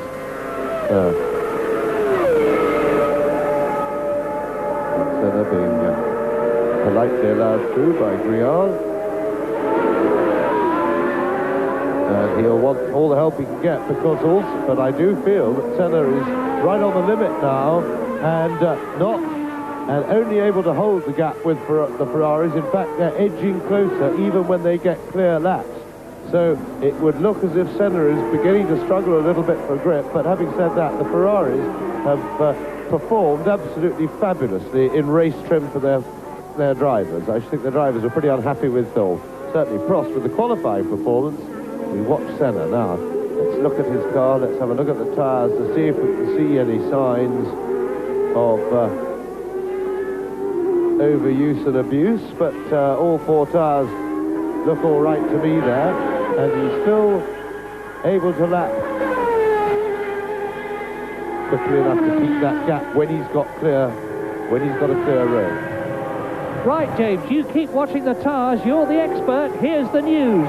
Alain Prost, there he is the fastest man on the circuit. He's within an ace of the lap record. He's just gone round in 1 minute 18.582. That's the fastest lap that we have had Prost is really going for it, and he's starting to catch Nigel Mansell, and therefore starting to catch Senna.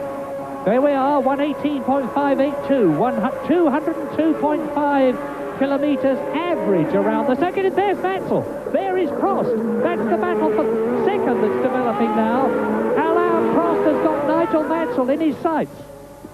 Yes, and the time before when they came past us, the gap was 4.7 seconds, and it certainly isn't that now.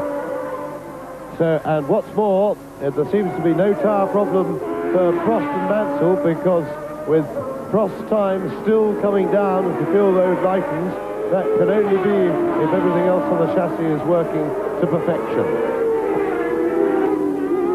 So the chase is on for Alain Prost. But he'll be looking for Senna as well. And he's really catching Mansell fast. Mansell's got a back marker in front of him, which certainly doesn't help the situation. One of the Ligiers. Now, there's no team orders in the Ferrari team. Somebody went up to Nigel here in Mexico and said, do you remember you said that you could not imagine anybody better to have in the team with you than Alain Prost? And Nigel said, yes, but that was before I knew he was coming. Well, he's now arrived in the team with Nigel Mansell, and Prost is catching him. Fabulous up at the front. Ayrton Senna's lead has come down again to only 11 seconds now, just over 11 seconds, down from 20 seconds. Mansell that you're looking at is catching him in second place.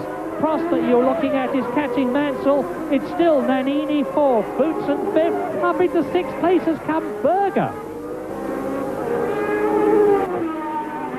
Yes, and it's now clear that Senna certainly can't do anything to pull away from the Ferraris, and it appears that they're catching him slowly when both have fair laps. So can Senna hold on? 11.5 seconds he's got over Mansell at the moment, with some 13 laps to go.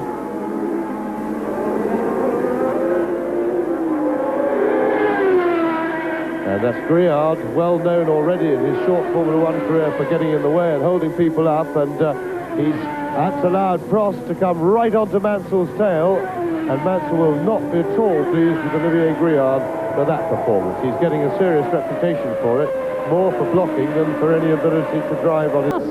Right with Nigel Mansell. Wow. 15 times a winner Mansell, 40 times a winner Prost, and Senna still leads.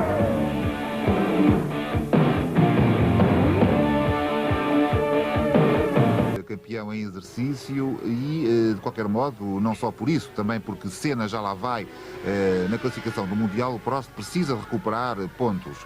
Embora o segundo lugar seja sempre o segundo lugar com o Senna a ganhar. Se o Senna ganhar são 9 pontos, o Prost ficará com 6, mas estando ele na segunda posição, se acontecer alguma coisa a Ayrton Senna, ele herda o primeiro lugar e, portanto, recebe 9 pontos de bandeja sem que o Ayrton Senna pontuasse. Veremos o que nos reserva este final de Grande Prémio do México, que tem sido uma prova bem curiosa desde o início. Sem dúvida. A diferença há instantes entre Senna e Mansell era, recordo-lhe, de 12,2 segundos. A diferença entre Mansell e Prost era de 2,8 segundos, já é menor. E agora é um pouco maior. É a luta entre o piloto voluntarioso, Nigel Mansell, e o piloto manhoso, Alain Prost. A luta entre Mansell e Prost. À frente dos dois pilotos da Ferrari está o Stefan Modena, no Brabham. Poderá atrasar um pouco o Mansell agora. Poderá atrasar um pouco. 10.6, diminui. Já foi de 14 para 13, para 12, para 11, já vai em 10.6. 10.6 a diferença de Mansell para Senna. Senna deverá naturalmente estar a ser informado desta evolução da proximidade dos Ferraris, e cá está o Modena não facilitou nada. A atrasar a recuperação dos Ferraris e a permitir que Alain Prost se aproxime de novo de Nigel Mansell. Isto poderá ajudar o Ayrton Senna lá na frente. Prende um pouco aqui e enerva um pouco os pilotos da Ferrari e deixa-lhe algum tempo. Nesta recuperação. Poderá eventualmente até a diferença de Mansell para Senna, que agora já passou o Modena, baixar um pouco. Baixar no sentido de aumentar, claro. Vamos ver se Prost se consegue libertar do Brabham. Já está. Já está. Talvez tenha realmente a pressão dos Ferraris sobre o Ayrton Senna tenha sido alterada com aquele ligeiro atraso. Lap 54, well over three-quarter distance now. Senna's lead is down to under 10 seconds. Both the Ferraris are catching him. They are racing each other, and there is tremendous rivalry, keen rivalry and friendly rivalry, unlike last year between Senna and Prost, between Prost and Mansell in the Ferrari team. But both are equally anxious and determined to win. There's a couple of back markers that they're coming up to. That could delay either or both of them and therefore change the positions. So Senna on lap 54 leads by 9.5 seconds. This is the battle for second. Mansell Ferrari, Prost Ferrari. Nannini is still in fourth place. Boutsen is fifth, but about to be taken, I think, I'll let you know, by Gerhard Berger, who's right with the Williams. And it's the arrows that is being caught, and Gregor Wojtek. What was significant to me was that they actually pulled a second off Ayrton Senna on that lap when Mansell was being held up. Now, I would think that Senna was being held up as well, but if he had a 100% healthy car, and Prost is getting alongside, he's tucked in behind Mansell again, and Prost going for the inside.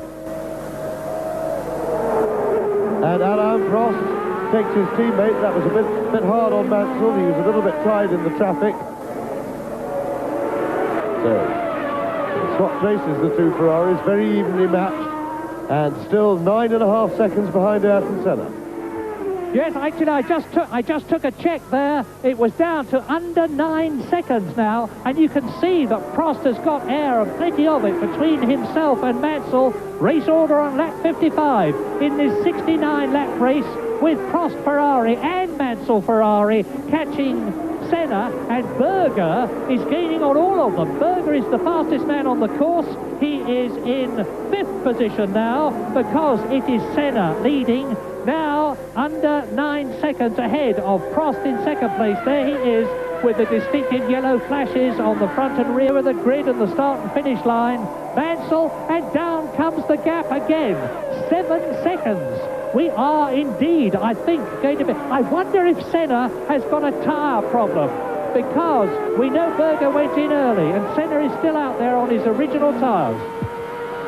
Yes, I would think his tyres are now getting tired, excuse the pun, towards the end of the race, because those first dozen or so laps extra that his tyres have done on the full fuel load. And this is Berger now slicing through the back markers, chasing. Berger, remember, in 5th place, chasing Nannini. Now, here we see the two Ferraris. That's Mansell chasing Alain Prost. Alain Prost is just edged away a little bit from Mansell, and really that seems to be very much the small difference that exists between the two drivers, or has done throughout this race, but when they've both been on their own and clear, Prost has been able to lap just marginally faster than Mansell. And there is Senna, and now they have him in sight. So Prost has Ayrton Senna in sight, albeit only on the long straight for the moment, but catching him, catching. And the gap now only 5 seconds.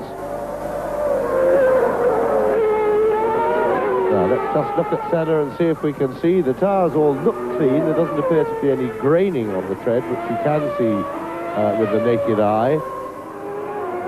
But if they're very worn, he will be struggling for grip. Just looking, the tyres look okay to me at the moment. Lap record, new lap record. Alain Prost has gone round in 1 minute 17.9. That is 7/10 of a second faster than his own McLaren Turbo 1988 lap record. And he is fairly reeling in his rival, his real rival, Ayrton Senna, the man there's no love lost between Prost and Senna after 1989 and the bitter feud that they had in the McLaren team.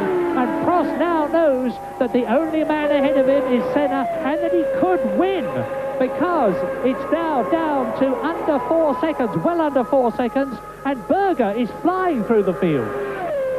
Yes, you'd have to be careful, Prost, that his motivation doesn't boil over. The sight of that red rag to the Prost bull ahead of him will certainly get the motivation and the adrenaline up to maximum levels. So, Senna in the lead, coming down visually all the time. They can now see Senna around most of the circuit, except when he gets into the sweeps. Senna holding on. And this, if he is, as we think can only be the problem, the car looks a little bit wandery then, and if he is in tire trouble, he has to strike a very difficult balance between going as quickly as he can to defend that lead whilst not sliding the car about too much and trying to nurse the tyres and not put... Oh, yes, and there was a bit of a twitch there from Senna's car. And the Ferraris are closing in fast. Yes, a titanic scrap in the closing stages. Lap 59 in this 69 lap gaining on Senna now. If he's got a tyre problem... He's got a puncture. The right rear looks much smaller than the left rear to me, and it looks as if Senna... Now, that looks as if it's gone down quite quickly. I was looking to see if he'd got a problem like that before, but I saw nothing, the tyres... But just then, the right rear looked to be a bit soft and a bit low on profile. We'll see again if the car starts bottoming a lot, and that may have been consistent with those twitches we saw if he's had a slow puncture. Yeah, Senna looked slower. He seemed to give a sad shake of his head. It's probably the vibration of the car, but it certainly fitted the mood that he must be in, because he can see the Ferraris now in his mirrors, and there is Prost, there is Mansell. First, second, third, there's the confirmation. Prost now, new lap record, 1 minute 17.9, and it looks as though... Jumping live to the race now, and Prost has caught Senna. He's been catching himself. This Senna appears to be in some sort of tyre trouble and struggling a bit, but can Prost pass him? Just look at this. This is a 69-lap race. This is lap 60. Ayrton Senna leads. Right behind him is the reigning world champion, Alain Prost, who has already won for Ferrari. And Nigel Mansell is in third position. In fourth place, it is Nannini. Up to fifth has come Berger after a sterling drive. Sixth is Boutsen. Seventh is Alesi. And down to eighth position has gone Piquet. But what a fight for victory. Prost is really pushing Senna. Yes, it's been a fantastic day for Ferrari. They struggled in qualifying, particularly Prost. 13th on the grid he started. He was patient as... Nigel Mansell is challenging for second place. And look at the way Prost Ferrari, even on the corner, strides away from the McLaren. Lap 61, 69-lap race. Prost leads, Senna down to second.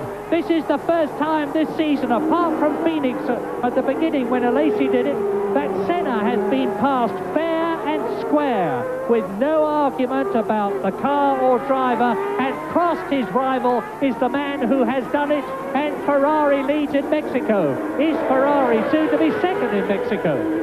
Well, Prost would certainly want that, because Senna's the man he's gunning for in the championship, and he would want Mansell to come through and take second place there by removing 2 further points from Ayrton Senna's score for the season.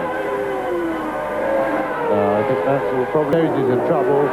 He knows no point in starting against Thunder, the inevitable.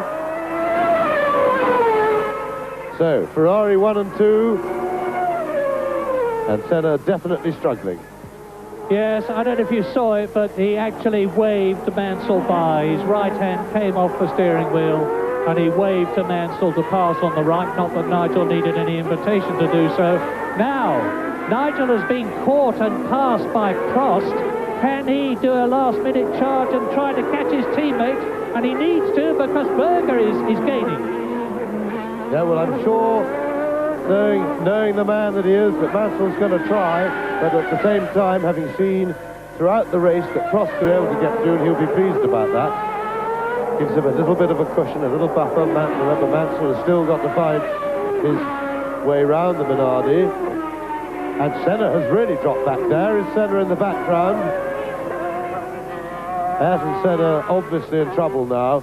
Difficult to tell what it is because his tyres don't look that bad, and I'm not sure that that was a slow puncture on the left rear. It seemed to be down a little bit.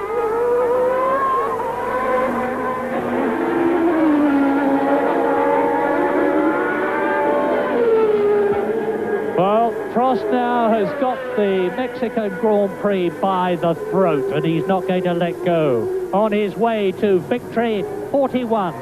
This man who's got more World Championship points than anybody else, who has scored more World Championship points in a season than anybody else. But Berger is now, I can tell you, almost within sight of Ayrton Senna.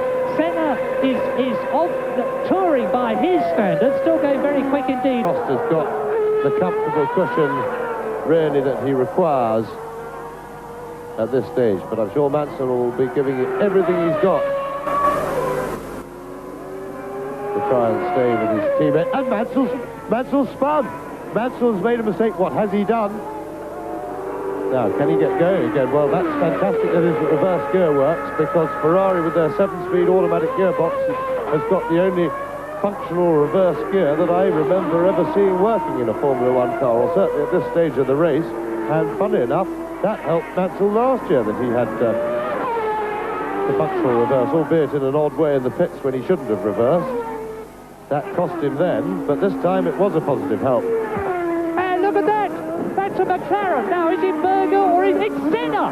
Ayrton Senna. James was right. That was tyre trouble, and you can see the battered remains of his tyre flailing away on the wheel rim.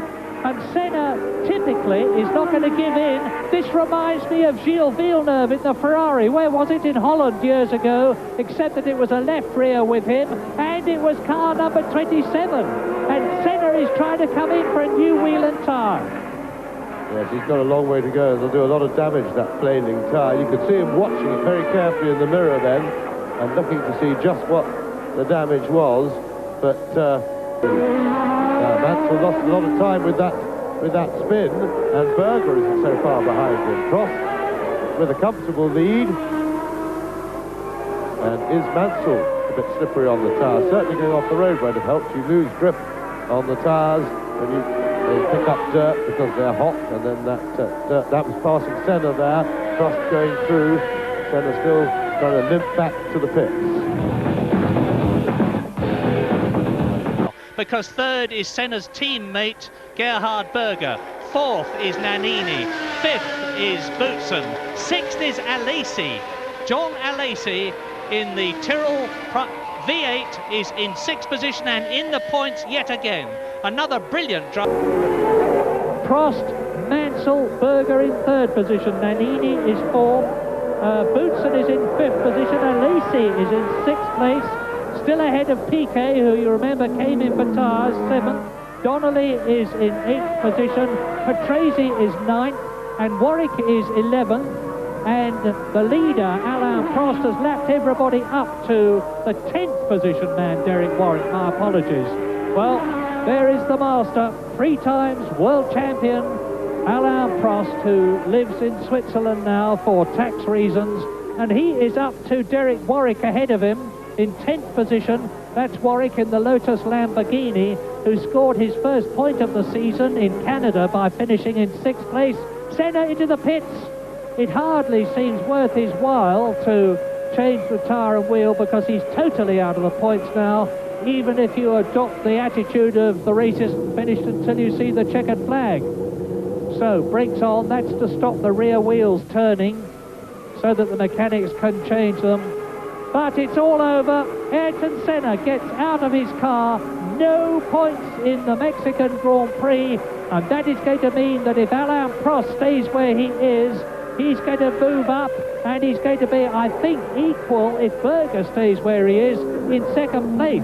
Well, I mustn't count chickens before they're hatched, because there is Alain Prost. And Mansell is still charging. Just 3 laps to go, so we're on lap 67 now. And Berger is closing right up on Nigel Mansell, I can tell you that. You're looking at Prost. Now look back, and there it is. There is Berger, and he looks up. He's trying to take Mansell. He pushes him out of the way. Berger is up to second. And remember at San Marino, Mansell was very angry with Berger. Well, I think that you can't be angry with Berger there. Berger took him by surprise. I don't think Mansell was ready, and he dived in with the brakes a bit locked, but Mansell definitely moved into Berger then and didn't give him the space. They had a little contact and pushed Mansell wide onto the slippery stuff, but Mansell, I think, was taken very much by surprise, and you see, because he got his tyres dirty, how the car slid about a bit then. Now, that little bit of contact will certainly have woken Nigel up, but if he's struggling for grip, remember that Berger will have slightly fresher tyres on. And it's going to be a real struggle for Mansell to respond. But I think if anything, Mansell will be very pumped up, because he must be very angry with himself. First of all, for not seeing Berger about to jump him, and then for the contact that he made, and he certainly tucked right back in, and he doesn't intend to take it lying down. So Mansell tucked right up behind Berger again. And Prost now is into his last lap, seemingly on his way to victory in Mexico, and Mansell gave for Berger as they go into turn one, but Gerhard holds him off. Now they've got that series of swinging lefts and rights, 10 bends that make this course unique, and Mansell is through! No! Yes! No! This is incredible! Well, Berger always had the inside line for the next corner, but he certainly was struggling for grip on the exit of the right hand and coming onto that short straight, or at least he was messy and making mistakes. That allowed Mansell alongside, so wheel-to-wheel stuff from these two. Well, there is nowhere to overtake through the S-bend section, really. The straights are too short, and Mansell is going to have to try and position himself the right distance behind Berger, going his foot in it, and drove straight round above Gerhard Berger.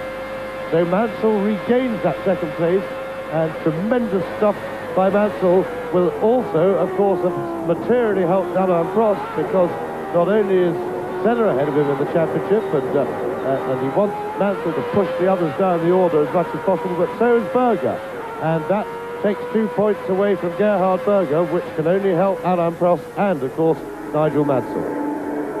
Well, right down to the wire, the excitement goes in Mexico, and it is almost the end of the race, because this is the last lap, and this is the race leader. Lap 69, on his way to his 41st Grand Prix victory, Alain Prost, but it could still be either Berger or Mansell, and there is Prost crossing the line to win in Mexico, but who's going to be second? Yes, and a fabulous drive through the field by Alain Prost from the lowly 13th on the grid, and here he's on board with Berger. That's Mansell in front of him. Berger chasing him into the Peralta on the very last lap, and a back marker luckily moves there, or I'm sure that that's how Mansell will see it, because he just wouldn't have wanted to be held. And Mansell survives across the line in second place, Berger third. Fabulous race by Alain Prost, just what we come to expect of him. A thinking man's race, didn't rush it, picked the cars off one by one for a superbly controlled 41st Grand Prix win, and tremendous charging stuff by Mansell behind him. Victory in Mexico for Alain Prost, Ferrari. Second, Nigel Mansell, Ferrari. Third, Gerhard Berger, McLaren. Fourth, Alessandro Nannini, Benetton. Fifth, Thierry Boutsen, Williams. Sixth, Nelson Piquet, Benetton. And that means to say that Ayrton Senna's lead in the World Championship has come down to 8 points from 12, and Gerhard Berger and Prost are now tying for second place. Fourth equal, Alesi, Piquet and Mansell, with Thierry Boutsen in seventh place. And McLaren, of course, have got an enormous lead still in the Constructors' Championship. Well, that was a Grand Prix that we won't forget in a hurry, and I've got a feeling it could have been a turning point in the 1990 season. Victory in Mexico to Alain Prost, Ferrari. Ferrari second, Nigel Mansell. McLaren third, Gerhard Berger. Benetton 4th, Alessandro Nannini. Williams Renault 5th, Thierry Boutsen. In 6th place, Nelson Piquet, completing the point scorers. In 7th place was Jean Alesi. In 8th position is Martin Donnelly, and that's an excellent finish for him. In 9th position, Riccardo Patrese, and in 10th place and lapped, Derek Warwick. So both the Lotuses have finished. But as I said earlier on, Mexico has been a turning point, I'm sure. There's Steve Nichols in the grey hair, and incidentally there are rumours here that Enrico Scalabroni, the Ferrari designer, is going to have to leave to make way for Steve Nichols to design the 1991 Ferrari. Anyway, wonderful race for Ferrari, first and second, and there is Alain Prost touring into the pits. Not a bad race for Williams, but not nearly good enough. Not nearly as good a race as McLaren would have liked, but Mexico has shown us that the McLarens can be beaten, that Senna can be beaten. And so now, with still a good number of Grand Prix left, we're not yet even up to the halfway point in the season. The next Grand Prix is at the Paul Ricard circuit in France, and of course Grand Prix is going to be there, and of course we trust that you are going to be there to watch the Grand Prix in France with us.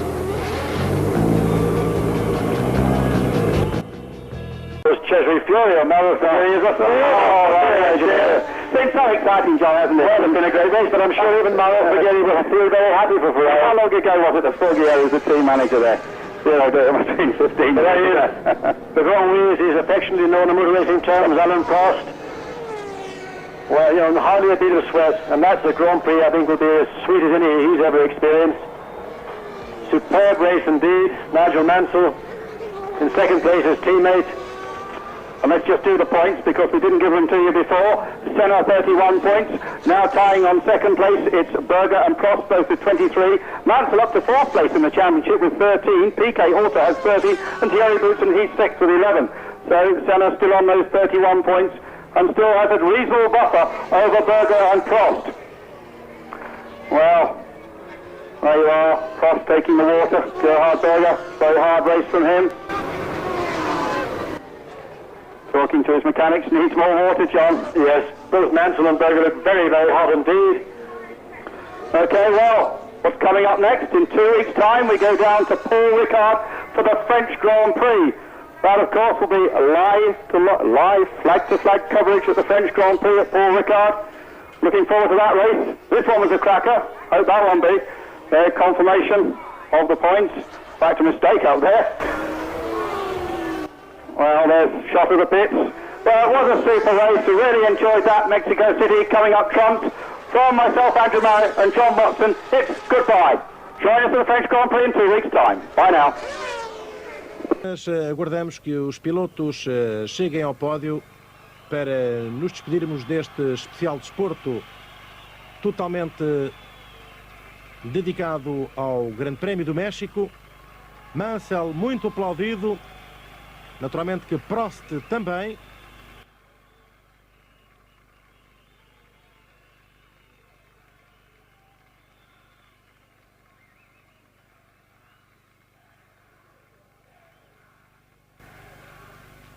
Prost no lugar mais alto do pódio.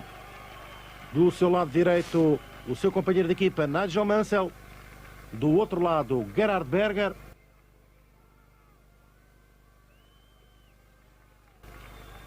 A satisfação para os dois pilotos da Ferrari e uma certa frustração para a equipa McLaren, que desta vez não conseguiu que Ayrton Senna alcançasse mais uma vitória que esteve ao seu alcance, dado que o piloto comandou durante 51 voltas,